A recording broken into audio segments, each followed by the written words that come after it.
Class के पास पैसे नहीं बचे, ना तो नोटबंदी के बाद और ना इतने करे जीएसटी लागू होने के बाद। विशेष इलाज नहीं मिला, विशेष पैकेज नहीं मिला।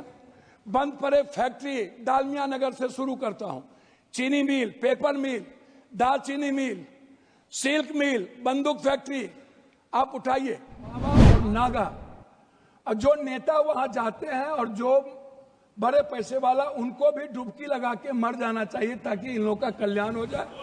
ये मोक्ष पे चढ़ गए। भैया सुनिए, पूर्वांचल के लिए एक मंत्रालय का यहां से गठन हो जो हमारे पूर्वांचल का विकास नियमित हो। नमस्कार, आपके साथ में रोहित कुमार, आप न्यूज फॉर नेशन पर। संसद के अंदर पप्पू यादव ने जो है केंद्र की मोदी सरकार पर जोरदार हमला बोला है। हमला बोलते हुए पप्पू यादव कह रहे हैं कि बिहार के साथ जो है चुनावी साल में भी धोखा मिला है बिहार को। दरअसल पप्पू यादव कह रहे हैं कि केंद्र की मोदी सरकार ने बिहार को इस बार के बजट में कुछ दिया नहीं है, धोखे के अलावा। किस तरीके से हमलावर हो गया और किस तरीके से दहाड़ रहे हैं पप्पू यादव लोकसभा के अंदर, सुनवा। मैं आभार प्रकट करता हूं और माननीय राष्ट्रपति महोदय जी के अभिभाषण पर बोलने के लिए खड़ा हूं। एक कहावत है हम लोग के बिहार में, सूप बाजे तो बाजे चलनियों बाजे, भाग गए वो। और हमाम में सब नंगे, हट डाल पर उल्लू बैठा, अंजामे गुलिस्ता क्या होगा। इन लोगों के कैरेक्टर को अभी हम बोलेंगे नहीं, वो चले गए। तो इन लोगों को हम इतना से जानते हैं, क्या क्या बोलते हैं ये, क्या क्या करते हैं झारखंड में, और कहाँ इनका ननिहाल खानदान, सब हमको बोलना नहीं चाहिए। महोदय, हम शुरू करते हैं। बार बार चर्चा होती है बिहार की। प्रधानमंत्री जब से आए, अभी परसों प्रधानमंत्री जी ने कमला नगर में बोला कि हम इमरजेंसी में यहीं रहते थे और जमुना का पानी हम पीते हैं डेली। आप रिकॉर्ड उठा के परसों के स्पीच का सुनिए कि हम जमुना का पानी पीते हैं, हम कमला नगर में ही रहते थे। प्रधानमंत्री जी हमारे कहाँ कहाँ रहते थे, कहाँ नहीं रहते थे, हमको आज तक समझ में नहीं आई कि गुजरात, जो गांधी और पटेल के गुजरात, जो मोहब्बत की नगरी और लोकतांत्रिक व्यवस्था में वसुधैव कुटुंबकम और मानवता के लिए जो प्रतीक थे, आज वो गुजरात गांधी से हटा करके, पटेल से हटाकर उनको नाथूराम गोडसे और नए गुजरात की परिभाषा से परिभाषित की गई। शुरुआत किया गया और जब आए तो उन्होंने काला धन, जाली नोट, 15 लाख रुपया से शुरू की, 2 करोड़ नौकरी, नोटबंदी, जीएसटी, आप उठा करके देख लें। एक भी वादे पर दोबारा, इतना प्रधानमंत्री की नोटबंदी सबसे अहम घोषणा थी, आज तक दोबारा चर्चा इस सदन में नहीं हुई कि नोटबंदी से किनको बेनिफिट मिला, किनको नहीं मिला, नोटबंदी से देश और किसान और महिलाओं की कितनी क्षति हुई, व्यापारियों की कितनी क्षति हुई और मजदूरों के हालात क्या हुए। अध्यक्ष महोदय, जीएसटी के को आप उठा के देख लीजिए, हर व्यक्ति के जेब से पेन, कलम, दवात, पेंसिल, चाय पत्ती, नमक, तेल, सब्जी, दाल, साड़ी, चप्पल, सब चीज पर 3 गुना जीएसटी। ये पैसा मिडिल क्लास के नीचे से लिया जा रहा है। पूरे देश में मिडिल क्लास के पास पैसे नहीं बचे, ना तो नोटबंदी के बाद और ना इतने करे जीएसटी लागू होने के बाद। तो नोटबंदी और जीएसटी को आधार कहा था। लोग कहते हैं हंडी के एक चावल से पता चलती है कि चावल पक गई। अब प्रधानमंत्री जी तिबारा आ गए, 3 बार देश के लोगों ने इन्हें बनाया। हम आपसे कहना चाहेंगे कि अभी जो कुंभ की बात है, प्रधानमंत्री जी हमारे हिंदू के सबसे बड़े, सनातन के विचारधारा कहते हैं कि मैं सबसे बड़ा हूं। मैं एक बाबा का नाम नहीं लूंगा लेकिन कोट करता हूं। उन्होंने कहा कि जो जो लोग मरे हैं वो मोक्ष चले गए। तो मैं चाहता हूं कि लगभग बाबा और नागा और जो नेता वहां जाते हैं और जो बड़े पैसे वाला, उनको भी डुबकी लगा के मर जाना चाहिए ताकि इन लोगों का कल्याण हो जाए।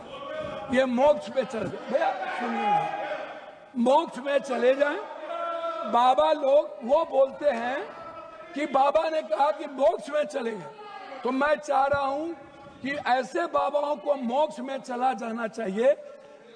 दूसरी बात, मैं अंडरस्टैंड यंग, वो साधु संतों बाबाओं को आशीर्वाद दे रहे हैं, बाबाओं को आशीर्वाद दे रहे हैं। जी जी जी, मैं भैया दूसरा बात, उन्होंने अंडरस्टैंड यंग को ही उन्होंने 2000 करोड़ का लगभग उन्होंने ठेका दिया, जबकि 13 में 19 में इन्हीं को कुंभ मेला का ठेका दिया गया था। 4 लोग लगे, सारे मैनेजमेंट, टेक्निकल मैनेजमेंट से लेकर के सारे चीज इन्हीं को था। ये कौन है, इन पर क्या इंक्वायरी होगी? अध्यक्ष महोदय, 487 करोड़ का बजट हुआ करता था नेहरू जी के समय, और अब 10,000 करोड़ का बजट है सिर्फ एक कुंभ मेला का। जब नेहरू जी के समय कुंभ में लोग मरे थे तो गिनती थी।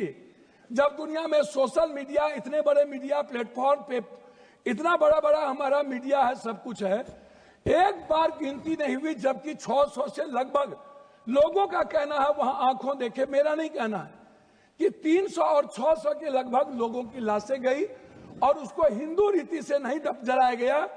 क्या हमारे संस्कार इतने गिर गए कि हम हिंदू रीति से उसके लाश को भी नहीं जलाए? इस जानकारी का कोई आधार है? अब मैं दूसरी बात नहीं करूंगा पप्पू जी, मैं दूसरी बात, अगर इस पार्लियामेंट से कहेंगे इतनी बड़ी संख्या, मैं इस जानकारी का आधार देंगे या आप ये कह देंगे आधार ही के रूप में 300 और 600 पर गए? ऐसा नहीं है। मैं क्या कहता, तो आप हमारे संरक्षक है, गार्जियन है, मैं अपनी बात उनके द्वारा कह रहा हूं। दूसरी बात, महोदय राष्ट्रपति भाषण में रोजगार की, नौकरी की, बीपीएससी का, यूपीएससी का, एसएससी का, नीट का, जो लगातार हमारे नेता राहुल गांधी इस सवाल को लेके बोलते रहे। बीपीएससी में हमारे बिहार के बच्चों को मारा गया, लगातार धरना पे हैं, हम कोर्ट गए, लगभग पेपर क्वेश्चन लीक आउट होता है इस देश में। क्या कभी किसी पेपर, क्या कभी मिडिल क्लास या ओबीसी या ईबीसी का बेटा अब कभी नौकरी कर पाएगा? 3 बार प्रधानमंत्री रहते हुए आदरणीय प्रधानमंत्री जी के कार्यकाल में रेलवे की वैकेंसी नहीं निकली, बैंकिंग की वैकेंसी नहीं निकली, लगभग अग्निवीर हो गया। और इतना ही नहीं, नियोजित और संविदा की खेती होगी, परमानेंट नौकरी अब नहीं मिलेगा, नौकरी लगभग प्राइवेट की ओर चला गया। तो प्राइवेट में तो अध्यक्ष जी आरक्षण है नहीं, तो ओबीसी, ईबीसी, एसटी, एससी का बच्चा तो गया। आपने तो हमला कर दिया है आरक्षण पर, 67% आरक्षण नहीं देंगे। अब जाति जनगणना की बात बीजेपी के मुंह से शोभा नहीं देती। मैं कुछ और नहीं कहूंगा, मैं सिर्फ इतना कहूंगा बिहार के बारे में कि जब बिहार की चर्चा होती है, जब ये लोग करते हैं, अभी मैं आपको एक ऐसा चीज दूंगा अध्यक्ष महोदय, एड्रल इंडस्ट्रियल सॉल्यूशन कंपनी, ये निजी कंपनी में सहारा इंडिया भी आता था। सहारा इंडिया लगभग 3 करोड़ लोगों का पैसा अभी झारखंड, आप तो किसी भी स्टेट के साथ सौतेलेपन का व्यवहार करते हैं, आप तेलंगाना देखिए, बेंगलोर देखिए, झारखंड देखिए, झारखंड का आप जीएसटी का पैसा नहीं देते हैं, झारखंड की बंद पड़ी फैक्ट्रियों का आपके रीजन में बंद हुआ, झारखंड में आप, झारखंड की इकोनॉमी की स्थिति क्या है आप उस पर चर्चा नहीं करते हैं, आप बंगाल पे भी चर्चा नहीं करते हैं, बिहार की जीएसटी का पैसा नहीं मिलता है। तो जो लोग ये बात उठाते हैं, मेरा कहना क्या है अध्यक्ष महोदय कि एजुकेशन पर कितना बजट आप देखेंगे, ये मेरे पास है महोदय, 2014 में 7.4, 2024 घट के हो गया 6.4, 19 में 2020-21 में 6.6 की गिरावट आ गई आर्थिक विकास दर में। महंगाई की स्थिति आप देख लीजिए सर, ये कहते हैं ना लगभग 84 से 86 करोड़ को आप कौन सा चावल दे रहे हैं आजादी के बाद, कौन सा? 84 करोड़ 5 लाख चावल पर यह देश पैदा हुआ है। हम 140 में 84 करोड़ जीडीपी की बात करने वाला है। हम उनसे पूछना चाहेंगे कि मेरे रुपये की गिरावट कितनी है, मेरी वैल्यू कितनी है, कृपया सब और पर कैपिटा इनकम। सर वही हम आपसे है। 9 मिनट हो गया। 9 मिनट। सर मैं बिहार के बारे में कह के बंद करता हूं जब आप कह रहे हैं तो। मेरा कहना आपसे ये है, अभी तक भी तो आप बिहार के। मेरा कहना ये है कि आप की जो विदेश नीति है, अभी बांग्लादेश, सर वही आ रहा हूं सर, बांग्लादेश गए थे ISI के चीफ, 3 दिन वहां रहे। भूटान की आधी सरकार चीन में थी।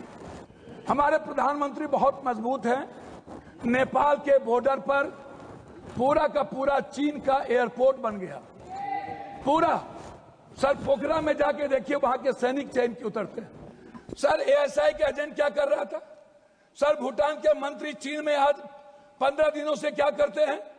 बांग्लादेश दुश्मन, नेपाल दुश्मन, पाकिस्तान दुश्मन, वियतनाम दुश्मन, वियतनाम चला गया, ताइवान चला गया, चीन हमारा दुश्मन, सबसे बड़ा दुश्मन चीन। अब कंक्लूड करें। सर कंक्लूड करते, प्लीज कंक्लूड। हम सर बिहार के बारे में सिर्फ आएंगे। सर मेरा आग्रह है 2 मिनट सर, 1 मिनट कि बिहार में क्या मिला? सर हम भीख मांगा क्या गया नहीं बिहार मिला? के द्वारा, क्या नहीं मिला? सर मेरी बात सुनिए ना।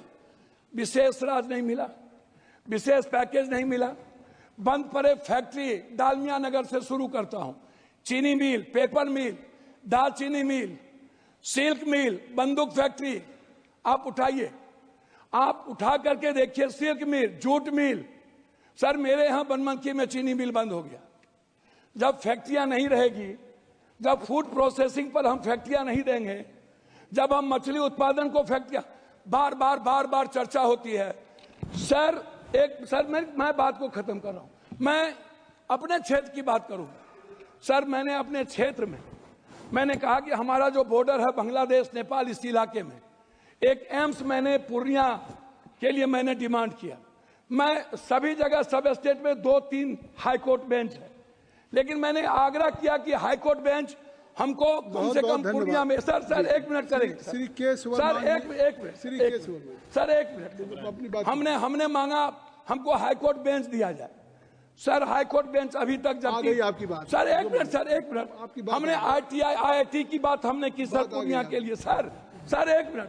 हम पूर्णिया में आप कहते हैं मखान बोर्ड, मैं कहता हूं सर दुनिया का 94% कोशिश सीमांचल मिथिलांचल में होता है, तो बोर्ड गठन से नहीं होगा सर। हमारी प्रोडक्ट से हमारा सर उत्पादन की बात मैं कर रहा हूँ, कर रहा हूँ सर हाफ मिनट मिला, हाफ मिनट सर मैं मक्का और मखान और दूध की प्रोसेसिंग पर मैं आपसे सिर्फ आग्रह करूंगा। हमारा इलाका सबसे गरीब है, सबसे ज्यादा पलायन है। सर मैं एक डिमांड करता हूं आपके द्वारा कि हमें पूर्वांचल के लिए एक मंत्रालय का यहां से गठन हो, जो हमारे पूर्वांचल का विकास नियमित हो। दिल्ली में पूर्वांचल के लोग आते हैं, वो बहुत परेशान हैं। मेरा आग्रह है कि पूर्वांचल मंत्रिमंडल का गठन और वहां से विकास हो। धन्यवाद।